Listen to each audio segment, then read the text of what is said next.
Department of Statistics, Bharathiar University, Coimbatore, and jointly associate this program uh, uh, PG and Research Department of Mathematics, Jamal College, Tiruchirappalli. This program is funding associate with DPT, Government of India. Today is the second session of day fourth. The last 3 days is grand successful of this program. Today the resource person, I glad to introduce the resource person, Dr. Ranjita Pandey, Assistant Professor, Department of Statistics, Bharathiar University. Ma'am is the completed BSc Max Statistics Economics from University of Allahabad, MA in Statistics from University of Allahabad, PhD in Statistics, University of Allahabad, postdoctoral PGDCA from MCRP, University of Bhopal, and French certificate from Patanjali Vidyapith, Rajasthan. The ma'am is the carrier of starting the program, professional experience of assistant professor, senior grade at from University of Delhi from 2050 to present. Previously, lecturer in permanent Patanjali Vidyapith from 2000 to 2005.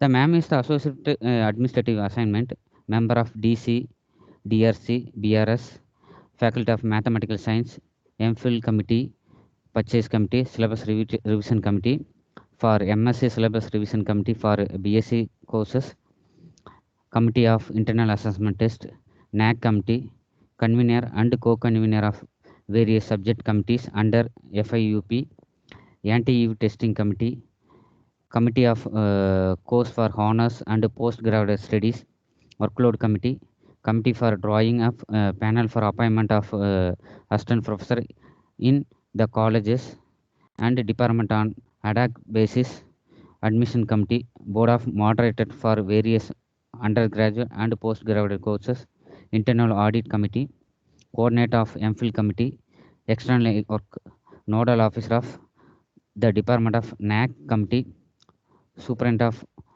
various theory and practical examination of the department, Superintendent of conducting Department of MTS written exam, convener of committee, coordinate practical examination of various colleges, framing of syllabus, and many others of committee overs the years. The MAM is the area of interest and specialization, theoretical and applied based in inference, lifetime distribution, time series model, demography, imputation methods, ecological modeling. The MAM is the teaching of subjects, statistical methods, applied statistics, statistical inference at UG level, Bayesian inference, stochastic process, applied stochastic process, operational research, queuing theory, theory of reliability at PG levels, applied Bayesian statistics, research methodology, stochastic process at MPhil level, practical paper based on SPS, C, Excel, and MSc level. The MAM is the additional statistical paper following the Department of Delhi University, MPhil, African Studies, MSc Geology, MSc Botany, and also the MS syllabus for framing the biostatistics course of department. MAM is the undergoing the PhD supervisor and mentor of several students. Is 2018, 2017 of 2 students, and PhD is undergoing the process. MPhil is 5 is students is awarded under the guidance of Dr.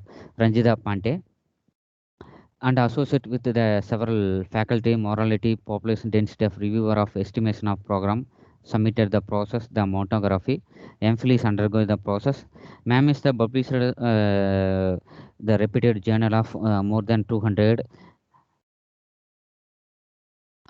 post publication of book reviewer,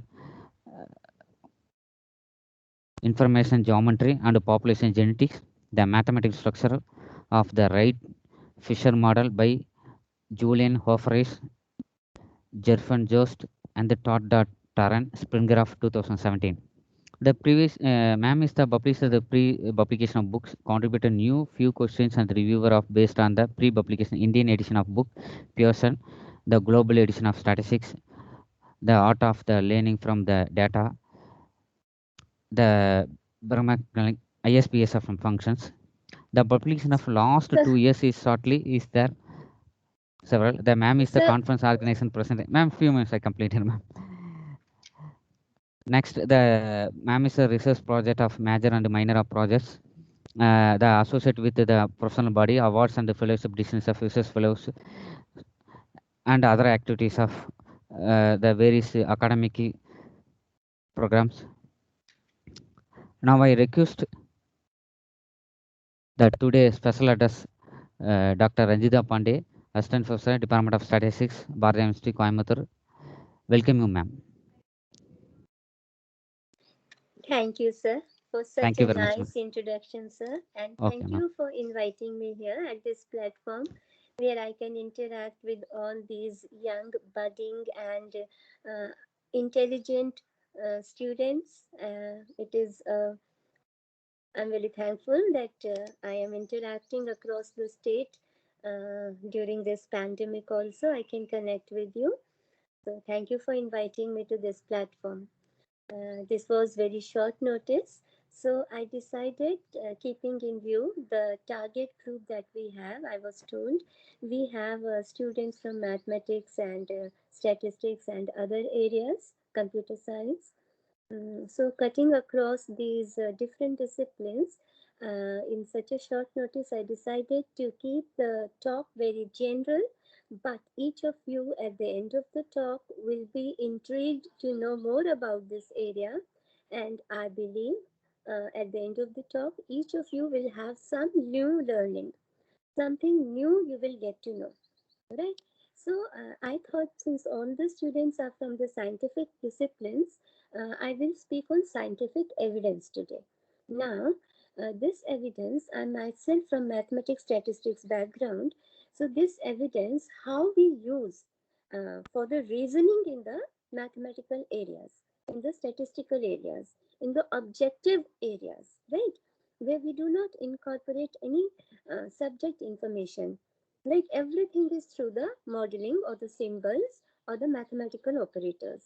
So the incorporation and interpretation of this evidence in mathematical fields. Now see, learning is a very enjoyable experience. So is writing, of course.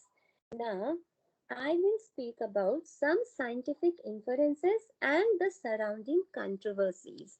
So now what I'm focusing on are the controversies, right? Now, see, all of you must be sitting in some place there, wherever you are, some physical space. If you look around, right, you are just sitting inside a space. But if there were no walls around you, you would not be sitting there, would you? No, right? So, you just look at this controversy where people are saying that I created the space for the student to sit, right? But the space is already there, don't you think? The space was not created by the people who claim that they have. What was created was the walls around the space. The space was already there. So this is called controversy, looking into the finer argument. Such kind of evidences, numerous evidences, I will try to produce before you today. Right? So we call such inferences and such confusions around the controversial statements, we call them paradoxes. So what are paradoxes in mathematics? So I just wanted to ask you, sir, is my screen visible to the participants?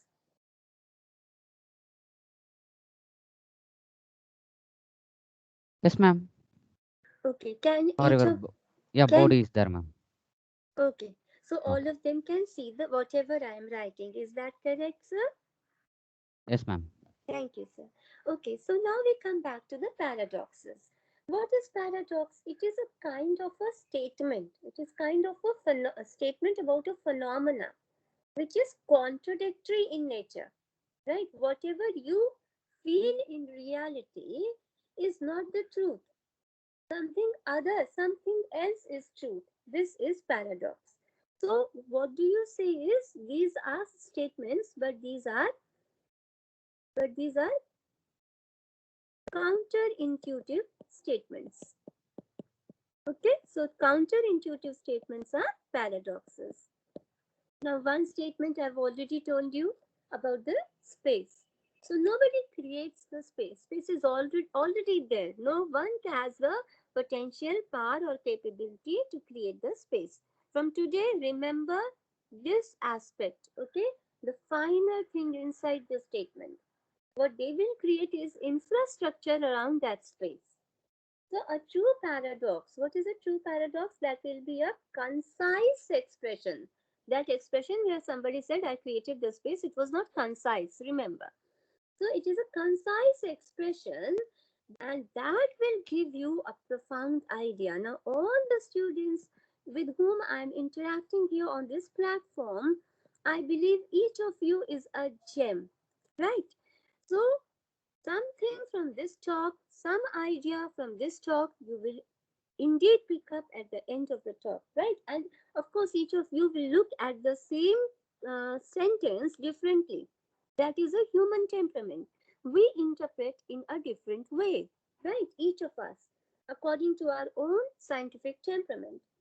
So now I tell you, a true paradox will be a concise expression. And this expression will give one profound idea, right? So this paradox, it will it will provoke indisputably a very wild and endless imagination. But these are a source of creativity, right? So study of paradox, if you study them, it will lead to clarity, ultimate clarity, right? So I will elaborate on some findings from the statistical literature, right?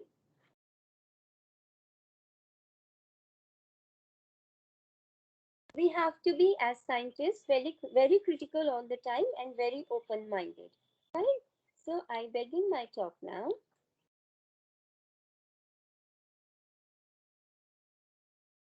with a statement. A man who fears suffering is already suffering from what he fears. Do you understand? I repeat, you can write if you feel like. A man, this is the opening line of my lecture, a man who fears suffering is already suffering from what he fears. So this is a paradox. He doesn't know it. He is fearing that I will be suffering. That is very fearful. But at present, he is already suffering from the idea of suffering in future. So this is a paradoxical statement, right? And different philosophers will write differently about it. Somebody can write even 200 pages on this aspect, right? So it is a philosophical view. A man who fears suffering is already suffering from what he fears. Now, there is another statement. I shut my eyes in order to see. The second paradoxical statement of today. I shut my eyes in order to see. Actually, function of eyes is vision, to see. But if you want to see something very clearly, normally what you do to focus, you shut your eyes. Again, this is a paradoxical statement, remember. So what I'm saying is paradoxes are what? Counterintuitive statements. I hope I'm making myself clear because I cannot ask you your response. I'll try to repeatedly speak on the same thing so that whatever I am trying to communicate drives home. Right? Now,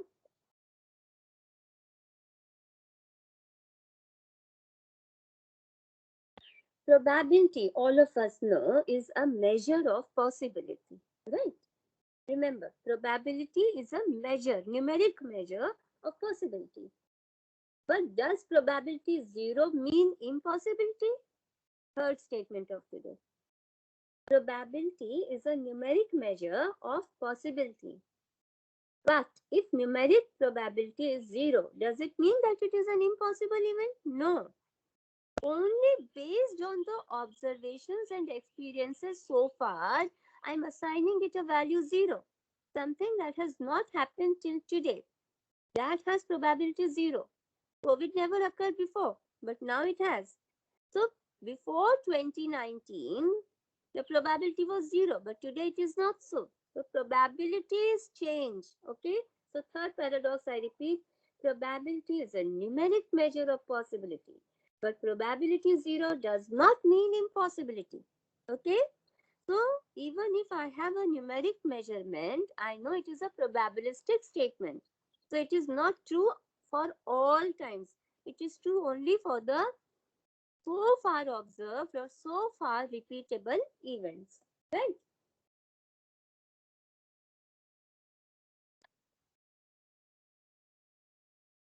Now, paradox of democracy. I will speak on paradox of democracy.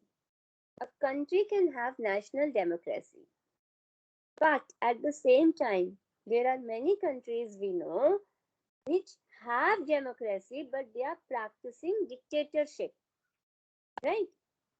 So what they are doing is they are trying to make changes to democracy, right? They are saying, they are propagating that democracy is good, but in their own country, they dictate everything to their own people, right? So this is the last paradox. In general, I wanted to introduce the idea of counterintuitive statements through these small sentences. The first scientific paradox that I want to take up with you is Simpsons Paradox. Now, we are all concerned about our health. We are all cautious about the treatments, the medicines that we take. Okay. Now, suppose that there are two drugs. Drug A, that means medicine A, and drug B, medicine B. Okay. Which is available for one treatment. Now, it is known that different genders respond differently to these drugs, right? So, the treatment effect in terms of response is, say, out of the 10 people who were 10 male people who were given drug A, 5 were cured. Out of 100 males who were given drug B, 38 got cured. And in the females, out of 100 females who were given drug A, 30 were found to be cured. And similarly, out of 10, only 2 were cured. So, consolidating this information, we realize that there is some glitch in this. Look carefully. Look carefully and tell me, what do you see? Okay, you cannot tell me now, so I will tell on your behalf. But please observe this. I'm giving you 2 seconds. Observe this and let me know. Is overall recovery rate not reflecting individual recovery rate in response to drug A and drug B?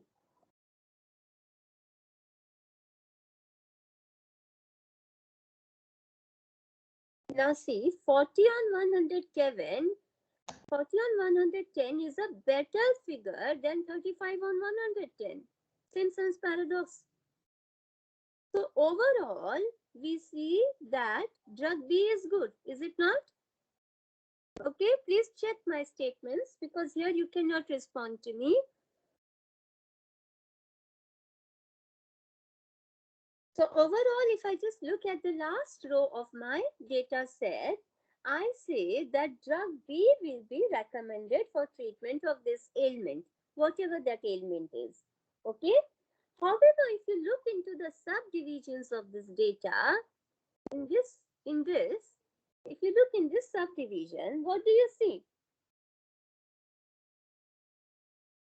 We found that 5 on 10 is almost 50%. And this is less than 50%. Okay. I believe all of us agree this is 50%. This is less than 50%. Okay. So on males, we see that drug A is more effective. It cures more males, right? Similarly, treatment effect in females, 30 upon 100. Can you see this? Is better than 1/5 here. 2 by 10 is 1/5 only. This is greater than 1/5, this ratio. Fine. Do you see the paradox? Do you see the counterintuitive statements here? If you look in the subsections, you get another result. If you look at the consolidated figure, you get another result. That means gender specific, each gender is responding better to drug A. But if you consolidate gender, you do not look at the subclassification, drug B seems to be better. Right? So, if you are the physician, whether male or female, will you prefer treatment A to B? Will you? How will you decide? So, this is thought for you today. Okay? Think about it. Now, see. Simpsons Paradox. That is the first thought I gave you today. Second thought. I will speak of three friends. The friends are A, B, and C. Right?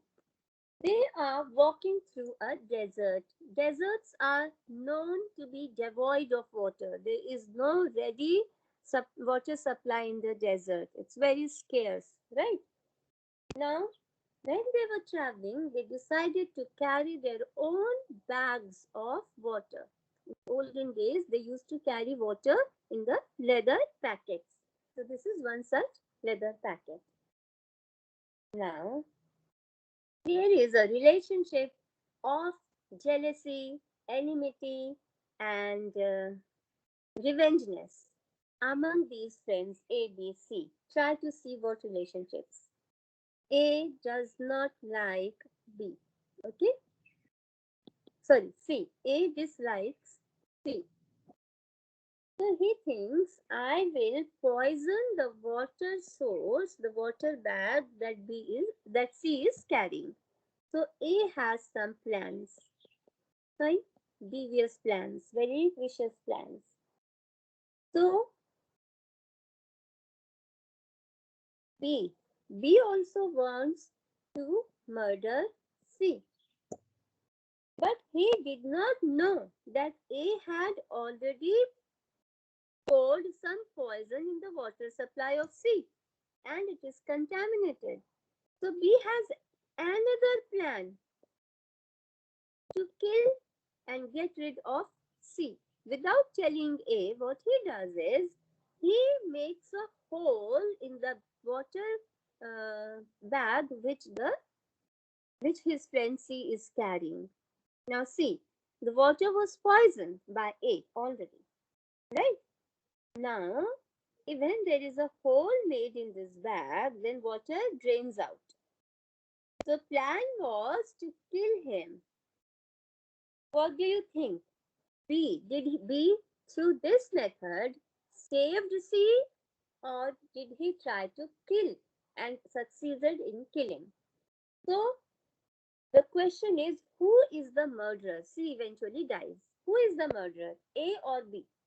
According to some, B will be the murderer because C never drank any poison put by A. According to opposite argument, A will be the murderer because B's action had absolutely no effect on the outcome. Once the water was poisoned, then had B not, even if B had not intervened with this situation, C would have died. So these are two kinds of counterintuitive statements. Okay, these are counterintuitive statements. In this friendship paradox, we do not know who killed C.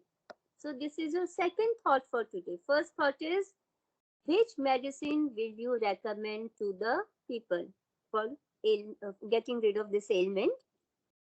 Second is, who killed C? Right, this is your question today. Who killed C? A or B? Right? I will repeat my arguments. The argument is because C never drank that poisoned water. A cannot be held responsible. Right? But then B dug a hole on on this bag. Now they are saying that even if B had not done anything, C would have died. So who killed? Who is ultimately responsible for killing C, A or B? Some people say A, some people say B. Think about it. Okay? Now, my third argument for today.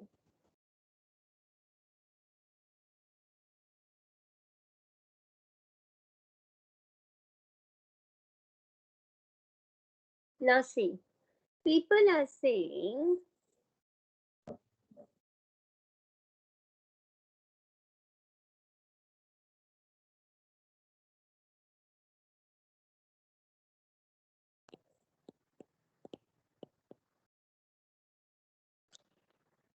something about themselves. In my third illustration today, people will be saying something about themselves. Okay? So, the first statement, self reference, first statement.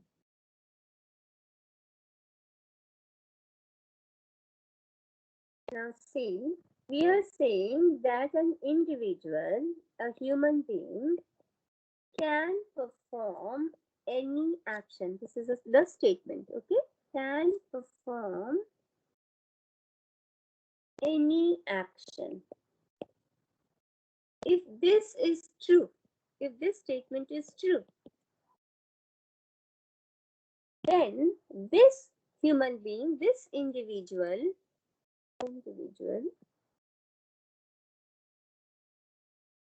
he should be able to create a task. He can do anything, right? He can perform any action, he can do anything. So he should be able to create a task that he himself cannot perform.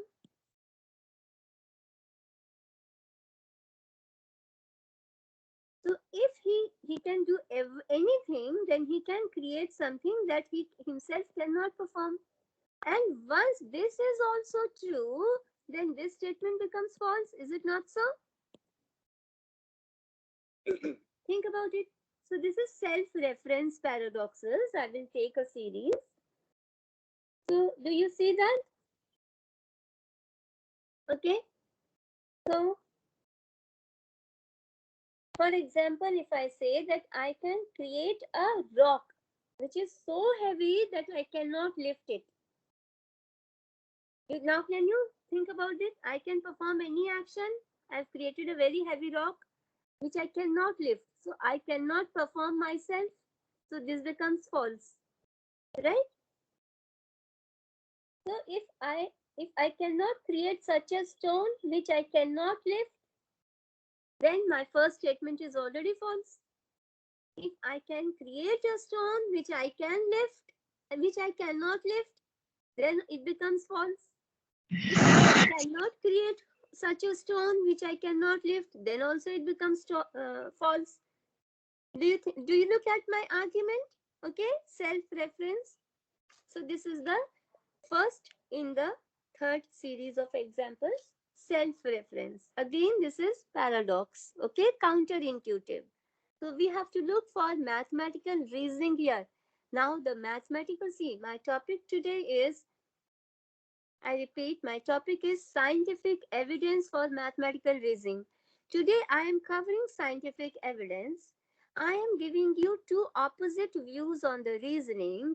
Your homework, which no one will ever ask you whether you did or not, is to resolve the issue. Two opposite views. Give your mathematical reasoning to it and resolve these issues. Simpsons Paradox, friendship in the desert, self-reference about creating a very heavy stone which I cannot lift. Now next, see, this problem comes from ancient Greece. Okay, so this if you search on internet, you will find this problem. It's from the ancient Greece. Okay, several versions, several different stories you will find. So on the Wikipedia also you can go and refer. On the Wikipedia, this problem you will write and you will see. Now see, what is it about? It is about a very famous philosopher. Nowadays, you see the good and successful professions are professors, doctors, engineers, astronomers, scientists, painter, archaeologist. Okay, these are all successful professions, but there was only one most respected profession in the ancient times, that of philosopher. Okay, because they just thought. They did nothing, they just sat at one place and thought and thought and thought. Fine. So, what were they doing? They were weighing various reasoning options against each other all the time. If you do that at home, your parents will be very angry. What you're doing, sitting at one place since 3 days and thinking, and you're saying you're thinking, they will not accept it. But in ancient times, it was the most respected profession. Okay? So don't do that at home, thinking for 3 straight days, saying that Ranjita ma'am had asked us to think. Okay? Fine. So, philosopher. The name of the philosopher was Protagoras.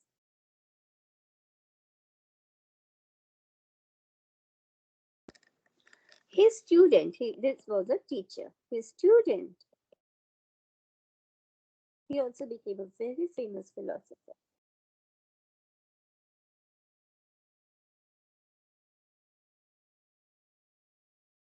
Euthyphro. Okay? So the story about Protagoras and Euthyphro goes something like that.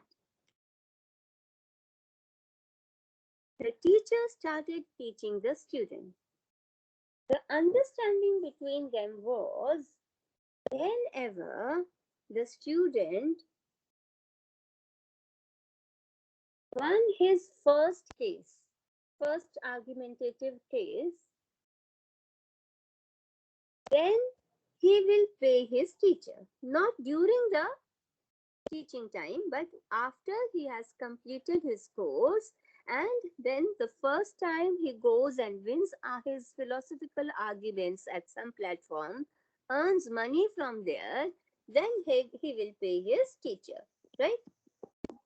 I repeat again, there is a case of philosopher handing down his knowledge to the student. The student is not paying anything at this time. Once he finishes the course, he goes on to practice the profession.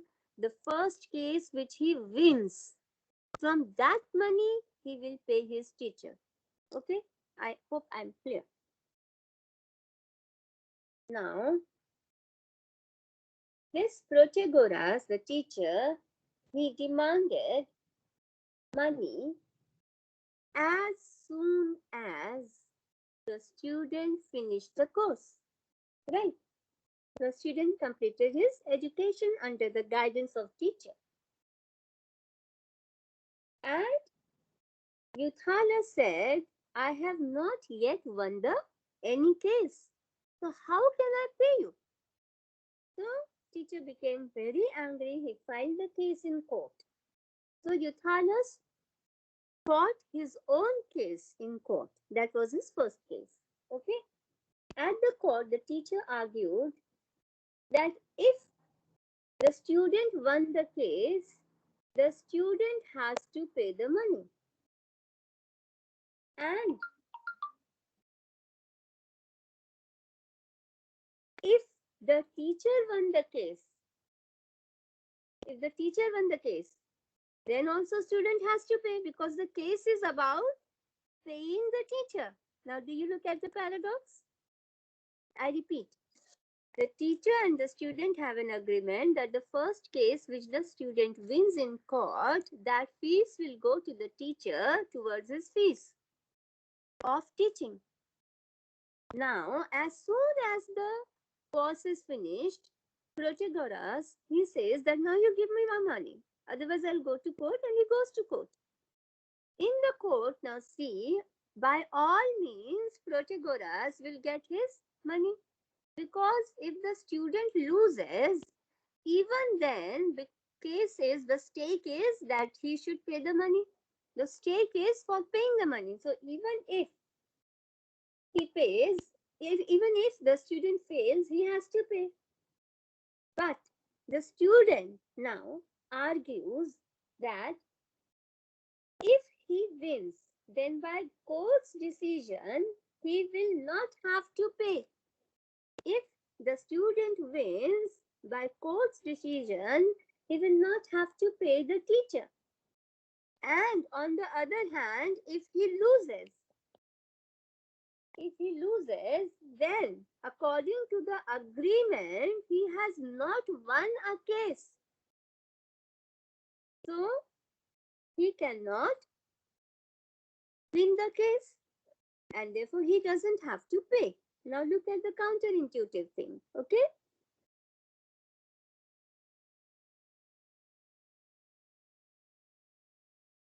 Now, which of the two men is right? The question for you today is, who is right, the teacher or the student?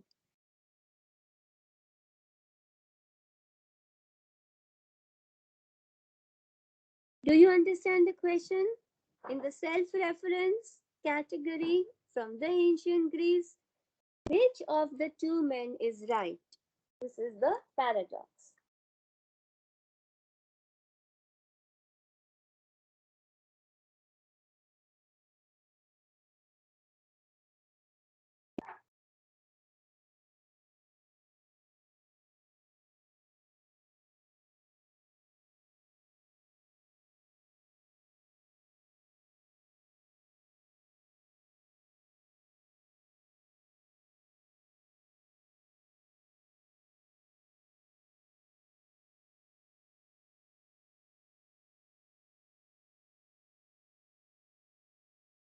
Okay, this is from my some of my earlier class where I had taught, but I wanted to share with you this problem.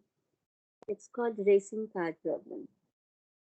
Okay, this is not a paradox. I'm bringing it in between so that I can help you resolve your paradoxes, which I have left open to you. Okay, now see, you read this. This is a simple real life situation. Mm, I just wanted to ask, is my screen still visible to all the students? Yes, ma'am. It is well. Okay, It is thank visible. you. It's visible, madam. Can the size be increased? Okay, It's I'll very try. small Yes, font. okay. Yeah, it's fine. Is that all right? Is it okay now? It's okay, madam. Readable. Yes, ma'am. Okay, okay, thank you. Readable, ma'am.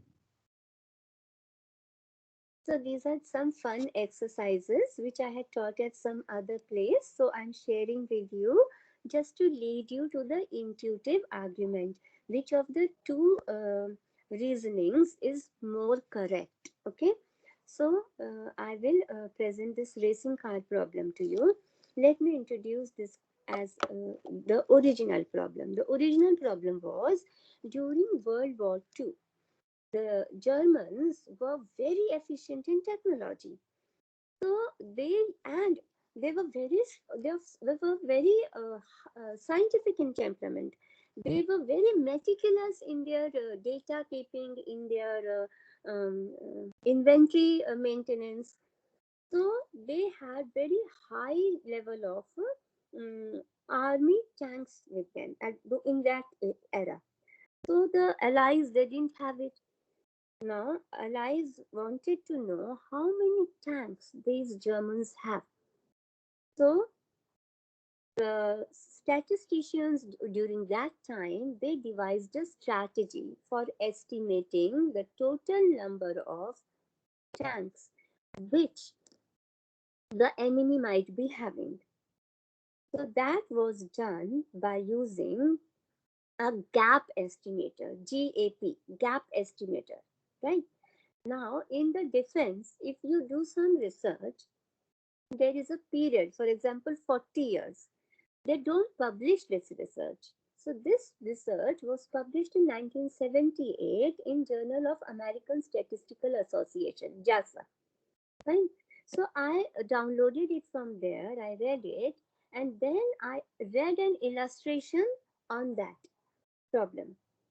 So in that particular paper of JASA, they had published all the mathematical arguments why this gap estimator is a good estimator.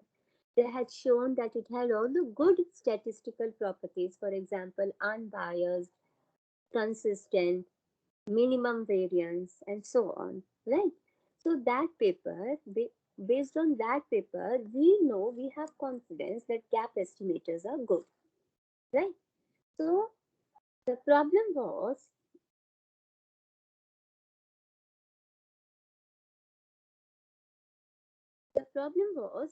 that these German tanks, when there is a fight on the battleground, these people, they would leave their tanks and go, and maybe they would die or they may flee the battlefield.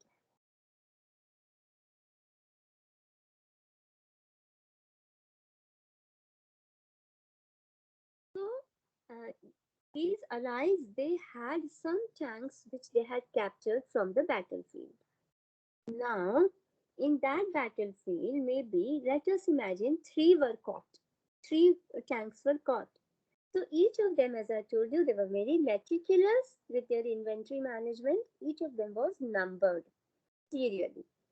So that number led these people, allies, to believe that all the tanks of this particular category would be numbered.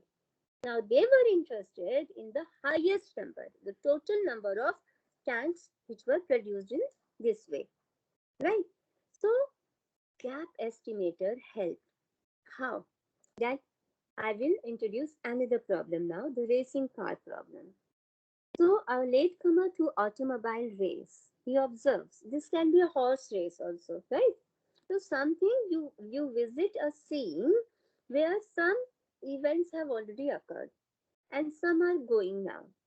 So see, if each horse or each car in the race is numbered, even then some will be faster than other. So they would have already passed the point at which you are standing right now. Okay? And you're not going to stand there till the finish of race. You want to attend only 15 minutes. So during the No. time you, yes, Diwali. Sir, hello, dear participants. Dear participants. okay, can I Continue, speak ma'am. now? Okay, Yes, ma'am. okay. Thank So you, ma'am. Thank you, ma'am. during this time, these 15 minutes, you saw only three cars. Since they were numbered 6, 17, and 45. Now the objective is, assuming that the cars are numbered from 1 to small n, that n is unknown, you have to estimate it. Determine n, right? The alternative situation, you have a manuscript, you have a book, a very old manuscript, only 74 pages with different numbers you can retrieve.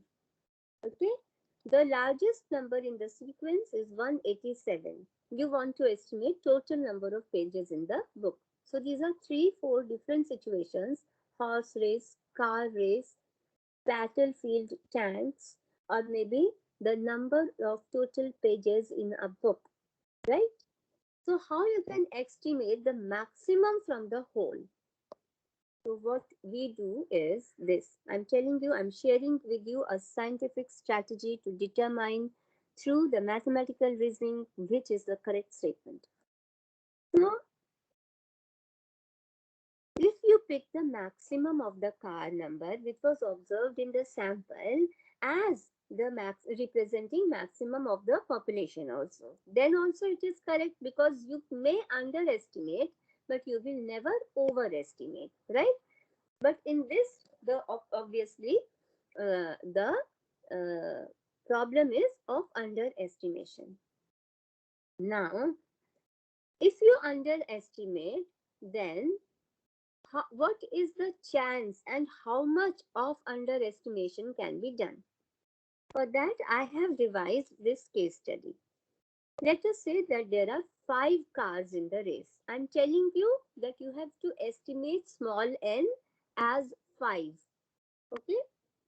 So I'm telling you beforehand, just so as whatever strategy formula I give you at the end, you have more faith in it. I'm telling you why it is correct. Okay. So those good properties, unbiasedness, minimum variance, and consistency, I'm going to illustrate through table 1 here. So let us say that in that 15 minutes, you cited only 2 cars. And that you do not know how many cars are there, but I know, so I'm telling you before the hand that there are 5. Now, you cited the number 1, 2 or 1, 3 or 1, 4 or 1, 5. I am reading from the first column. The first column will list all the possible pairs which could be cited if the maximum value of small n is 5. So as I said, you try to say that yes, whatever maximum I have observed, that is the value of small n. So in the second column on table 1, we have value of the maximum estimator, 2, 3, 4, whatever. Okay, from the first column, you can see which is maximum in the pair and record it in the second column. And then you see, I have devised a strategy here for the adjusted estimator. The strategy you see pair in the first column 1, 2. Okay. Value of the estimator, each time I'm saying 3 by 2 into maximum minus 1. Can you see the formula in the third column that I have devised? 3 upon 2 multiplied by maximum in the pair less 1. So that is my adjusted estimator. Okay.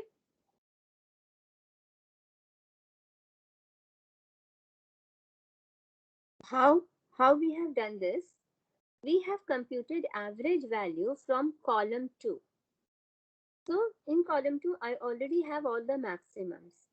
So for that, I have calculated the average of the maximums. Once I see that it comes out to be 4, I'm sure that any estimator which I'm developing through this strategy will never overestimate. It will underestimate but never overestimate, right? But I want that bias also, underestimation bias, to be smallest.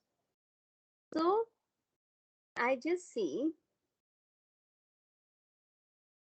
we are averaging a group of figures and therefore of course it will be biased low. So how it will be smallest?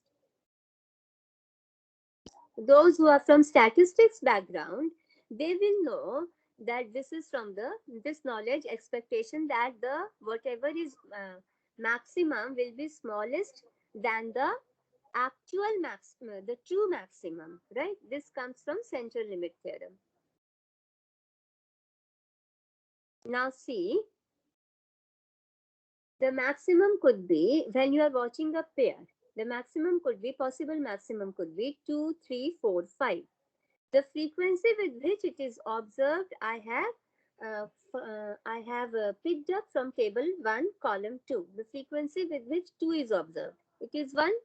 The frequency, now look at it, 3. Value 3 is repeated how many times? 2 times. Value 4. Can you just check it and see how many times 4 is repeated? So, how many times each of the possible values in table 2, column 1, how many possible times it could be repeated, I have now counted and kept in column 2. Right? So, I see that the largest value in this population is 5 and that will come from the second column. The frequency is 4 upon 1 plus 2 plus 3 plus 4. Right? In the denominator, I will write 1 plus 2 plus 3 plus 4, the total frequency. Right? So the probability is 4 by 10. This implies that the maximum of samples is less than the population maximum. The maximum of samples which is less than population maximum is 2, 3, 4. So that is 6 upon 10. So this is what I mean by the statement just below table 2. Right? So in this, I had framed this general formula 3 upon 2 multiplied by the maximum minus 1. I am trying to explain to you how I have arrived at this formula. Right? So I am trying to be biased lowest. Fine. So now I will estimate the maximum. Okay. So how I do it? See, if I observed, for example, 2 and 4, then I know that on track there are the cars which are numbered 1 and 3. If I observe 2 and 5, then I know that on the track there are also cars which are numbered 1, 3 and 4, right? So from what I observe, counterintuitive. So from what I observe, I can scientifically reason that these must also be present.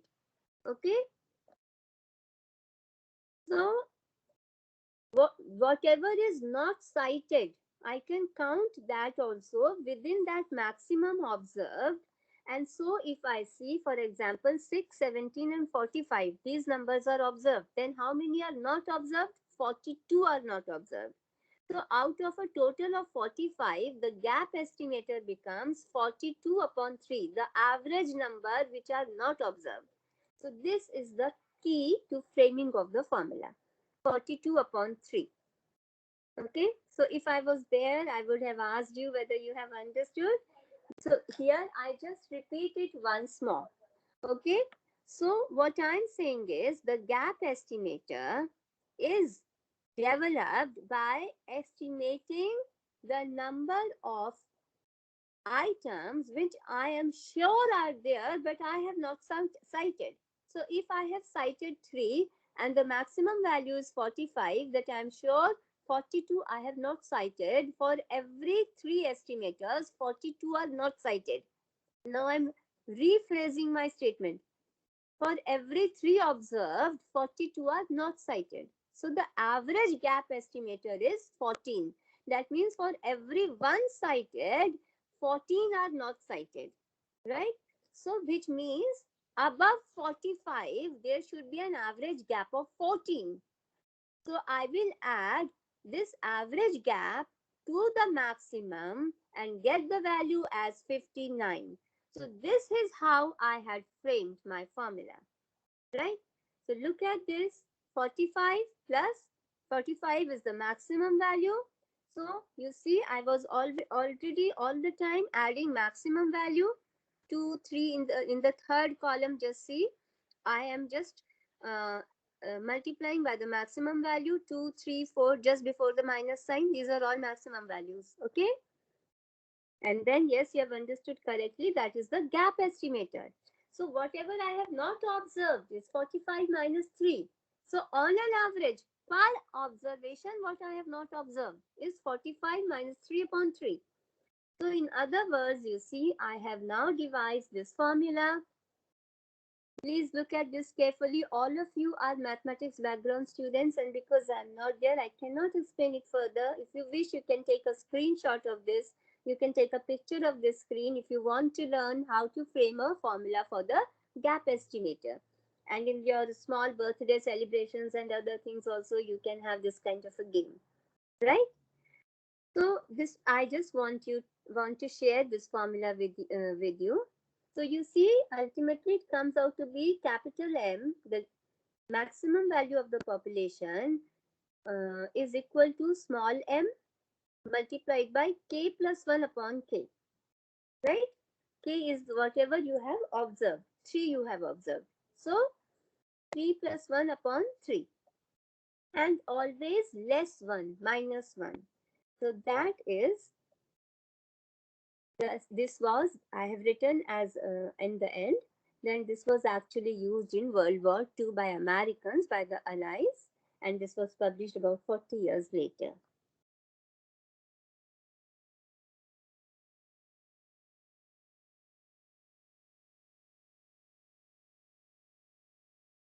I'm skipping the second one, I'm doing the third one with you because I want to ultimately go back to my paradoxes. So this is how I told you, scientific reasoning is not very difficult.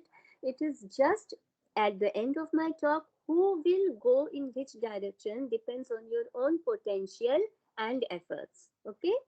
Now I am sharing, many of you may not have heard the term geometric probability, whatever you have known about probability is what I did earlier, the number of favorable events in the numerator and the total number of exhaustive events in the denominator. That is called relative frequency. Most of you would have done that so far.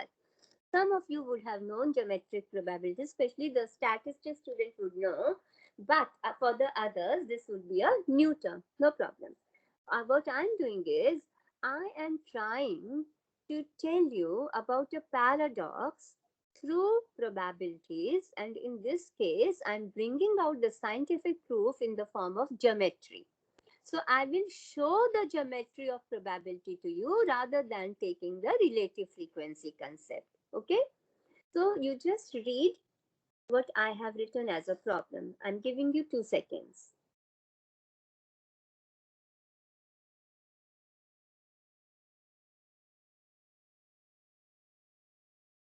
Now see, I have a basket in which intentionally, I am very clever, I'm a statistician. Intentionally, I placed 2 marbles of one color and 1 marble of another color. In total, we have 3 marbles. So if I put 3 marbles at 3 points on a page and then join them using a straight line each, I will get figure 1A. Can you see? G represents the green marble, R represents the red marbles. Okay, I have 2 red marbles, 1 green marble. So this is the geometry of the situation, figure 1A. Okay, now the rules also I have framed. I have said, if each of us will, or any of us will pick up 2 marbles without looking at it, close your eyes, pick up any 2 marbles from the basket. My rules are, if the colors match, then I will do the cooking. Otherwise, my friend will do the cooking. Okay? So every day, my friend who's not from statistics, she ends up doing the cooking. She's very angry with me. Okay? Now I will explain to you why it will happen. Okay? So see, figure 1A. Look at the sides. I told you I will look at the geometry of the probability rather than the relative frequency value of the probability. Okay? So we will just join GR points. We see that the side which is called GR, that means side connecting different colors, are more, and side connecting similar colors are less. Fine? So you understand why I framed the rule. It was a biased rule. 2/3 of the time, 2 out of 3 sides, 2/3 of the time, the colors will not match. Only 1/3 of the time the colors will match. And this is why my friend ends up doing all the cooking most of the time. It is not a fair rule. The game is not fair one. So my friend says, okay, this is the problem with some rule. Okay, she is also from mathematics, if not statistics. He says there are too few green color. So let us put equal number of reds and greens. Now see, she is looking at the geometry. She is not looking at the rule. The rule is, if the colors match, only then I will do the cooking. In figure 1B, look at figure 1B. Now what? Out of 4, how many are similar and how many are in figure 1B? How many are similar and how many are different colored? Look at this. Recall for yourself. If you wish, you can have a picture of this page also. I'm giving you some food for thinking scientifically through these session that I'm having you with today.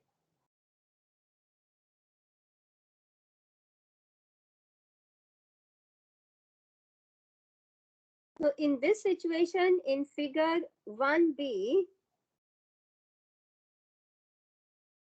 GGRR, colors match. Okay? GR, and then you create two diagonals also. The pairing can be for the two vertices also. Is that not so? Because it is possible that if you number these red marbles, so one is R1, one is R2. So pairing can be G1R1 or G1R2. So I have not created diagonals in figure 1b. You create diagonals also, because pairing can be, you are picking randomly, pairing can be done in that way also. G1R1, G1R2, G2R1, G2R2, right? You end up numbering them also, or you just draw the diagonals. So what happens? Now you have 6 sides, 6 lines, and in that only 2 have same colors. Can you see? 2 by 6. I am cooking only 2 times out of 6. And my friend now is increased. She is doing 4 by 6. So what happened was, adding one green marble, it did not balance out the work distribution. In fact, it was made more unequal, right? So I am giving you, I repeat, scientific thinking today. By making the marbles equal does not solve my problem. I have seen through this geometry. Okay? In figure 1b, please draw the diagonals. Now look what should be the right choice. If you have, I have given here in table 3, first column R, red marbles. The number of red marbles I can keep.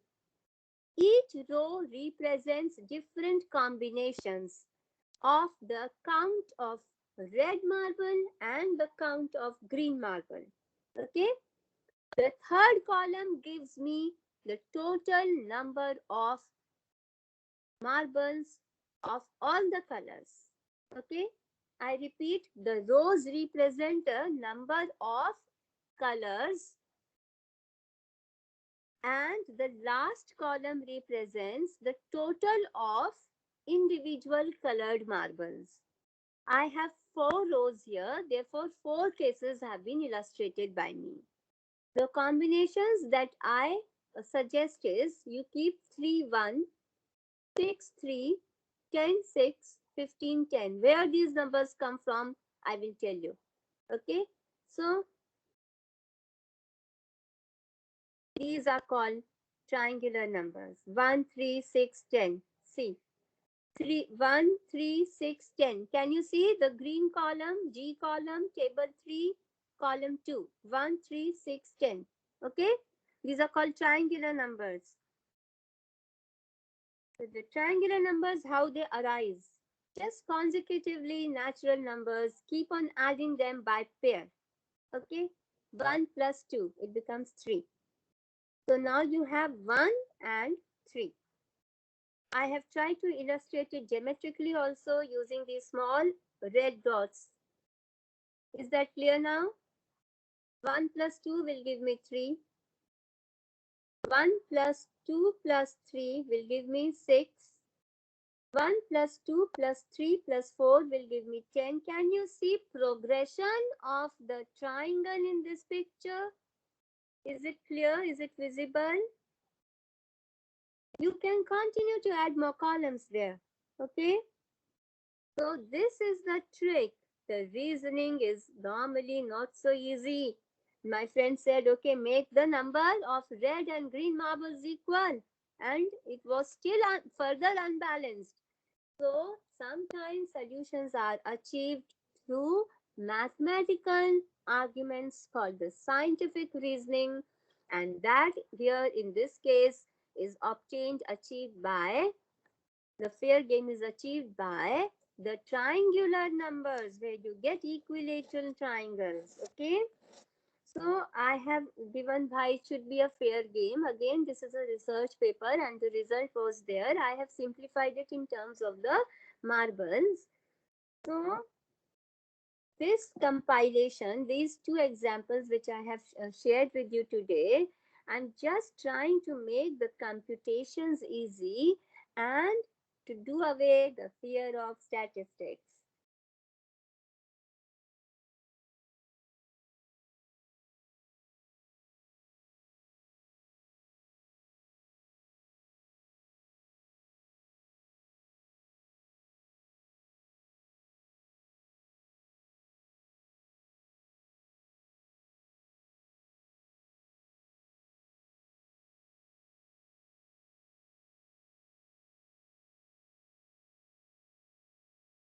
So this was the presentation which I wanted to share with you today. I will come back to my screen where I will again share with you some writings.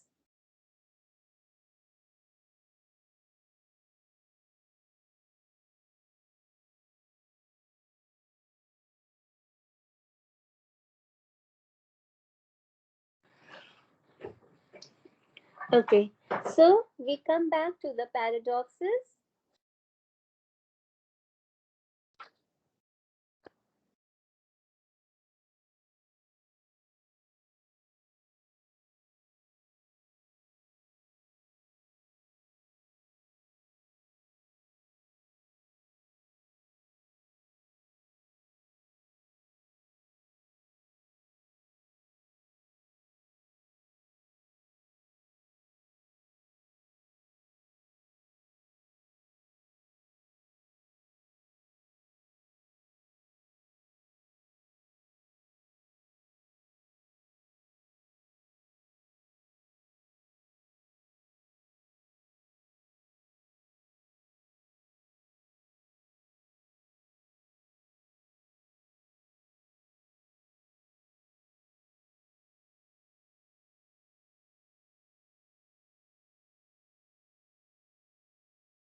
Would be 5% battery चलेगा 15 minute और आराम से. Okay, so now see, these are 10 keys here, and out of these you have to tell in which attempt. See, that person who's drunkard, he does not have logic at that time. He cannot choose through logic. So he's just selecting the keys randomly. Okay, randomly he will pick up a key and try to open the lock. You have to tell me in which attempt the probability of opening this lock is highest. This is a paradox. Probability of opening the lock is highest in the first attempt actually. But I'm giving you the answer. But you have to think and tell me why. Why I'm telling you that first attempt, if he cannot open, he will keep on lingering and lingering and lingering. Okay? Highest probability by chance, by random selection is the first event. Okay? So you think about this, another thing for you to think over.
Oh, sorry, I was mute on this time. I'm so sorry for this. Okay, Okay, madam. I will Okay. repeat.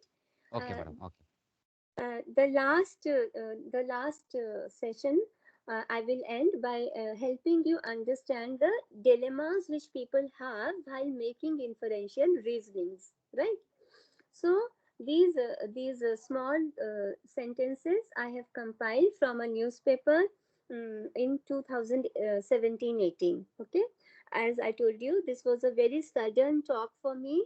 I got only 10 minutes to prepare, but I'm thankful to Sir Gandhi sir who could arrange this small meeting for me with you so that I can communicate, and therefore I decided on just speaking about pieces of different knowledge that I can with you. So this is, you see, breast cancer rate in the United Kingdom are more than 4 times higher than in the Eastern Africa. So does it mean that it's doesn't it look very awkward to you that Britain is such a successful economy, and how come they have this more death rates? They have higher facilities, health facilities. They have better trained doctors. They have the population who is more educated and more aware and more open to seeking help from hospitals and doctors. Hmm? So, what is wrong in this statement? This statement is correct. World Cancer Research Fund has made a statement based on data. But what could be the glitch in this interpretation? See, number one, you have to think like that. Intuitive thinking. I'm trying to train you today. Number one, in UK, more people will go to the hospital. In Africa, less people will have access to the hospital. Even those who have access will not go there for religious purpose, right? Because they are not so educated, they are not so aware, and then access is also limited. So the cancer diagnosis, treatment, and cure, right? All is higher in UK. I'm helping you. I'm trying to help you through that first problem that I posed today, right? Simpsons Paradox. So more than 4 times higher only because more cases are reported and recorded there. Africa has a problem of not reporting, under-reporting, and not taking treatments or treatment not being available to them. Okay, so this does not mean, if you read this kind of a statement, it does not mean that UK is very bad in context of cure of cancer, right? Or it has a worse mortality rate from cancer than compared to the Eastern African countries. You cannot take that inference here. Okay. Now, second sentence was death rates from breast cancer have fallen dramatically in UK than in other European countries. Now you will say that, okay, all of them are almost equally educated, almost equal access to healthcare facilities. But how come in UK it has fallen more?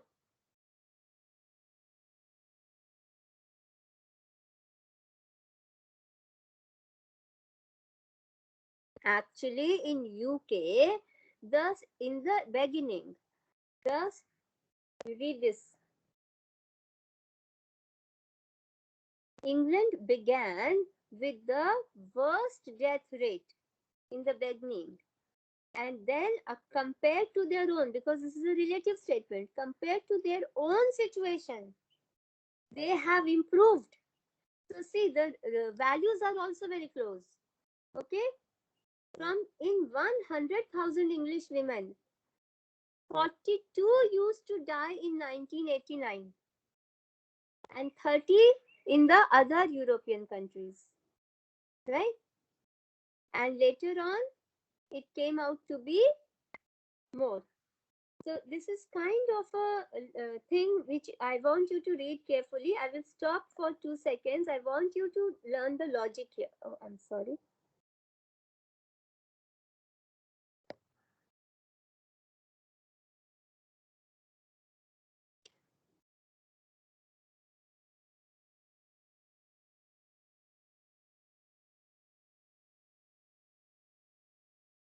Okay, I think I lost that one.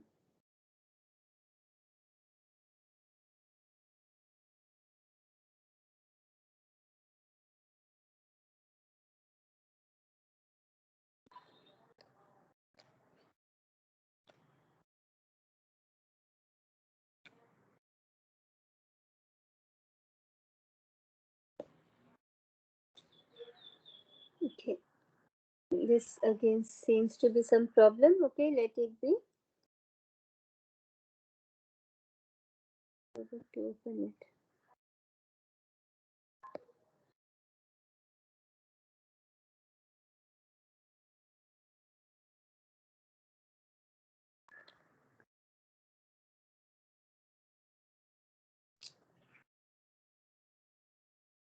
Yes, I want you to read this carefully. To develop your own intuitive logic.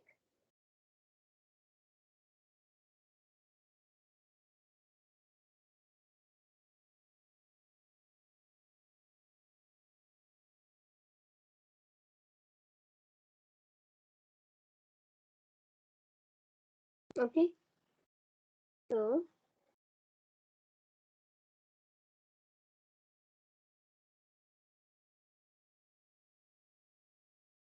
now I want to do in the.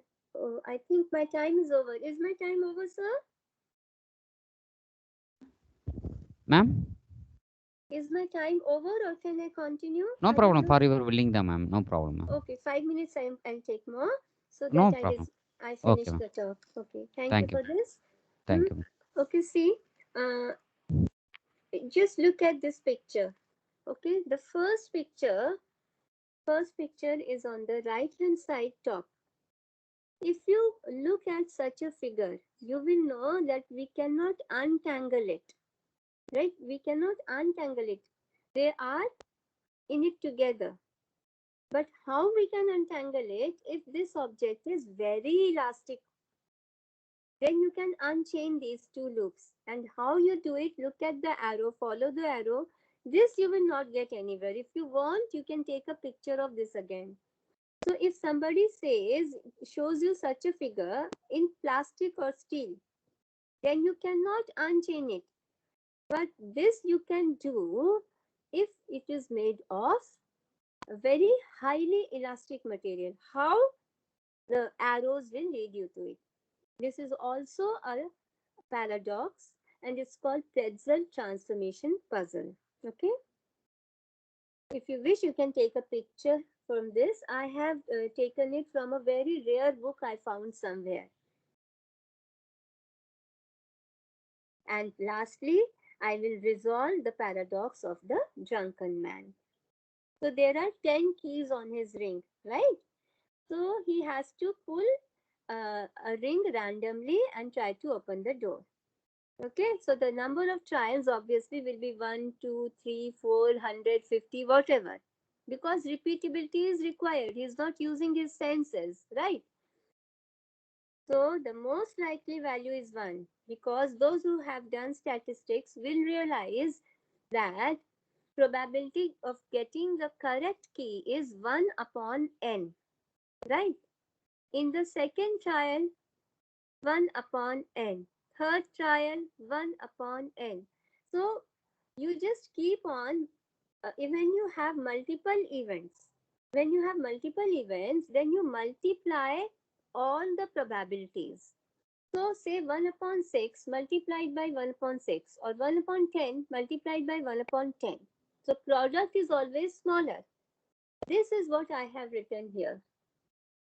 That probability of picking up the correct key in the first trial is higher and it goes on reducing as we keep on increasing the number of trials. So this is the paradox.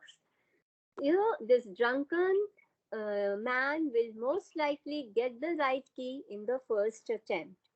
So these were some paradoxes which I just shared with you today, and it could have been a more organized talk, but I hope I have communicated something to you. Thank you for listening to me at this platform today. Thank you, the resource persons and the organizers, for giving me this opportunity today. Thank you. With this, I finish my talk. Thank you, ma'am. I am very happy, ma'am. So you are accepting my invitation within 20 minutes. So immediately accepting my invitation. Once again, I am thanks to so much for your supporting and my consideration of invitation, ma'am. Thank you, sir, for this opportunity. And it was a pleasure, and it was an honor to be connected with so many people and at a different place in these difficult times. Thank you for giving me that opportunity, sir. And I hope that the students who heard me have made this time useful for themselves. I hope I was able to communicate and bring some kind of thoughts to the new generation. Thank you, sir. Ma'am, can you please come video, ma'am? I don't know. Your option is not allowing me to open video. I've tried it many times, sir. I am blocked. I think you have to open it. No problem, ma'am. You close, ma'am, presentation portion, ma'am. Okay, okay, So okay. immediately open Okay, with the video, ma'am. okay, sir. Okay. Okay, ma'am.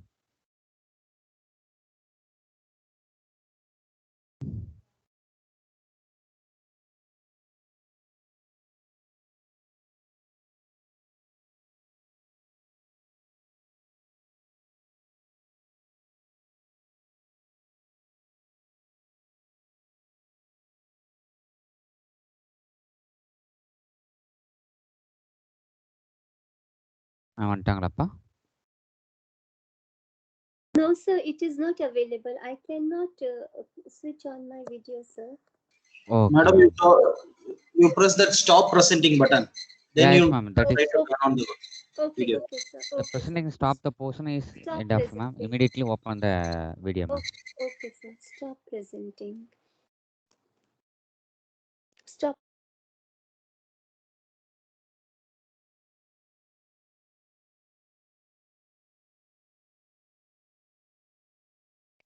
Madam, press on stop presenting. PDF ல copy பண்ணிக்கலாமா sir?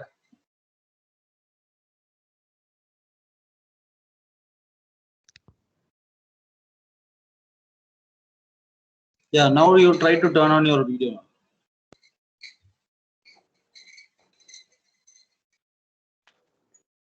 Okay, sir.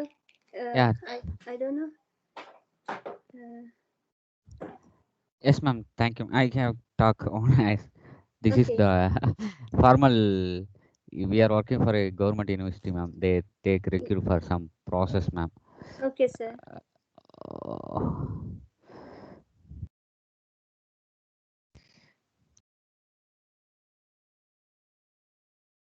Can you? Okay, I think you have to take my video. This is why. Okay, ma'am. Okay, ma'am. Okay.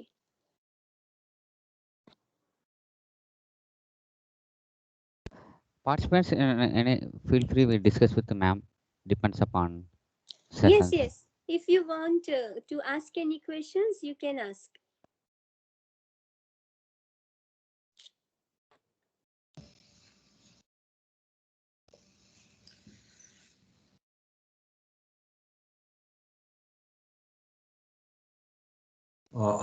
Hello, madam. Good afternoon.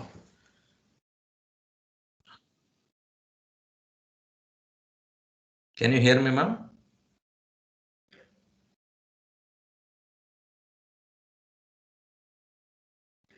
I think her battery has gone down.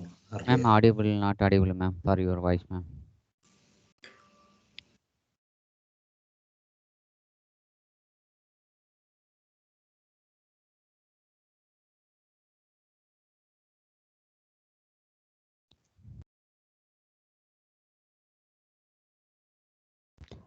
I think, sir, ma'am system is in a, I think, hang maybe.